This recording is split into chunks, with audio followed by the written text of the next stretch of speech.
philanthropic funding source available to finance the open source method. So the inventor is not expected to risk everything by giving it away. And that's what we're trying to build is that bulwark that we can wrap around the inventor, that security, that hope. The ramifications, there are downsides and upsides, but we need to be cognizant that this revolution of new energy technology could be very disruptive, could result in the loss of lives, could result in wars, could result in social meltdown as the powers that be impose new draconian measures. It could get really ugly. And there's a lot of kind of doomsday scenarios that are painted as people.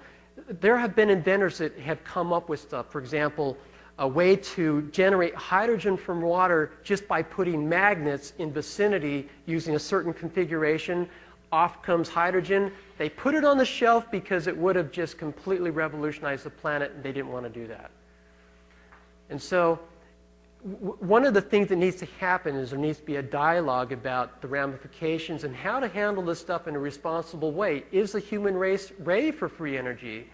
If you can deploy an airplane, a drone, for $1,000 and fly it anywhere because you don't have to stop for fuel and just let it fly and drop its payload, that would be the perfect weapon for a terrorist. Is our society ready for free energy? Are we ready to live in peace? The technology could bring peace, but will it bring war first? And how are we going to handle this technology as it comes forward? Same kind of arguments were brought forward when the computer started coming on the scene. It's going to put people out of jobs. It's going to, a lot of negative comments about computers. Yet we all know that it created a whole bunch of jobs, it increased the quality of life. Overall, it was a good thing, even though there were some adjustments that had to be made. And it will be the same way as these free energy technologies increase on the planet. We can bring water to the deserts where water was not possible before. We can desalinate ocean water cheaply. We eliminate the problem with water. So there are so many solutions that can be brought forward with new energy, clean energy technology that will be cheaper, more abundant, and we can replace the existing scarcity mentality with an abundance mentality. And that's the world of the future. And as I close this presentation, I want to give thanks to the tools that have been brought forward by people such as you in this room and those you're networked with. I can't tell you how useful the internet, email, YouTube, it's really, really cracking open the suppression that has been on this new energy technology. It gives us the ability to finally break through this logjam. The collaboration capability, the monetization, just by having good content on a website, we can make a living providing that content because of Google Ads. So thanks to you all. We really appreciate you. Credits for this presentation, I mentioned the New Energy Congress. The New Energy Movement is an organization that predated the New Energy Congress. I'm also on the board of directors of that one. And it has kind of an educational purview. And I should mention that Joel Garvin, who you're going to see in this next picture, is the one who was going to be speaking at this conference. He was not available. He's the one who talked to Chris at another conference. He was giving a presentation. Chris was very impressed with him and said, you got to come speak at Gnomedex. And he said, well, I can't, but here's who you can talk to. And he recommended me. So thanks to Joel, and thanks to Chris and Ponzi Perillo for having this event. And thanks to all of you for coming.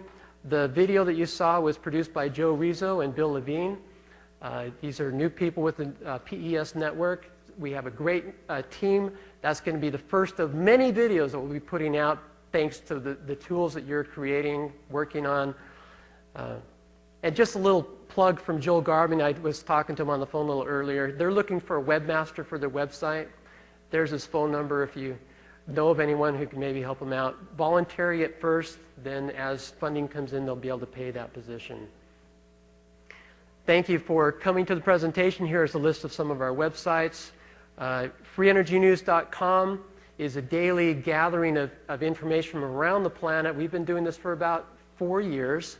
Every day, we've missed maybe 2 days in 4 years of having some kind of content every day. Everything from solar, wind, geothermal, anything that's pushing the envelope, making energy cheaper, more affordable, more reliable, etc. We have stories of our own at pesn.com. PESWiki is where we have a community collaborative listing of directory content, open source projects. It's basically the Wikipedia of energy. And then our company website is pureenergysystems.com. And newenergycongress.org is where you can get more information. That's actually housed at PESWiki. And then there's my contact information for those of you that don't have a visual on that. sterlingda@pureenergysystems.com. And hopefully there are no voice bots that can pick that up and spam me. And talking about spam, just totally off the subject, I found CloudMark to be the best spam filter. It's a community, it's basically an open source spam filter, so that if spam gets into your inbox, you mark it as spam and it goes into a collective pool of saying, okay, this message is spam. It's a very instantaneous community policing type of program. So CloudMark is what you want to use. Thank you for your time, and we can go to questions.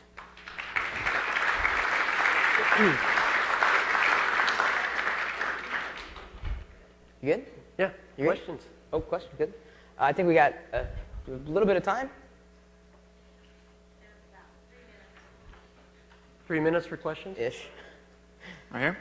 I was wondering if you could tell me how you reconcile the ideas of open source energy with a non-disclosure agreement. Those are irreconcilable. There are some inventors who are willing to go open source, but most don't. Most inventors that I know of want to go through the traditional route, and that's fine.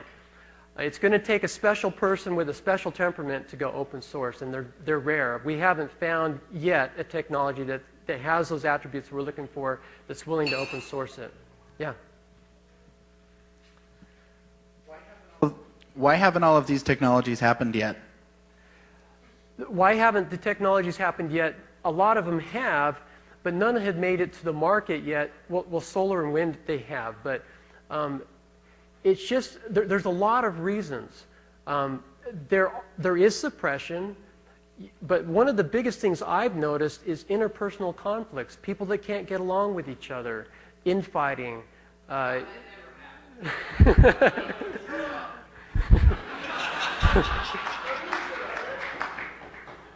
The own worst enemy phenomena is one of the worst obstacles in any industry. And what happens when you get outside the box is you get quirky personalities. These guys are geniuses. They never learn their social graces. They don't know how to talk on the phone. They don't know how to write business plans.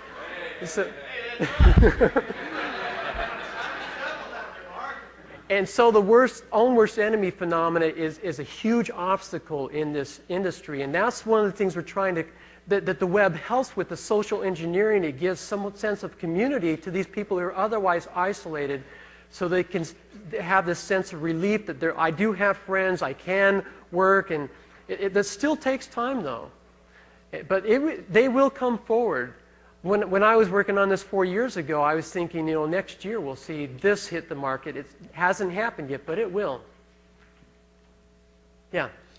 You mentioned that a lot of these inventors are concerned that they won't get compensation for their inventions. Yeah. I was just reminded of the X Prize, Richard Branson, and I'm wondering, why aren't these philanthropic millionaires coming up with, just a pittance like $2 million towards a prize for free energy that can be peer reviewed by an organization like Pure Energy Systems?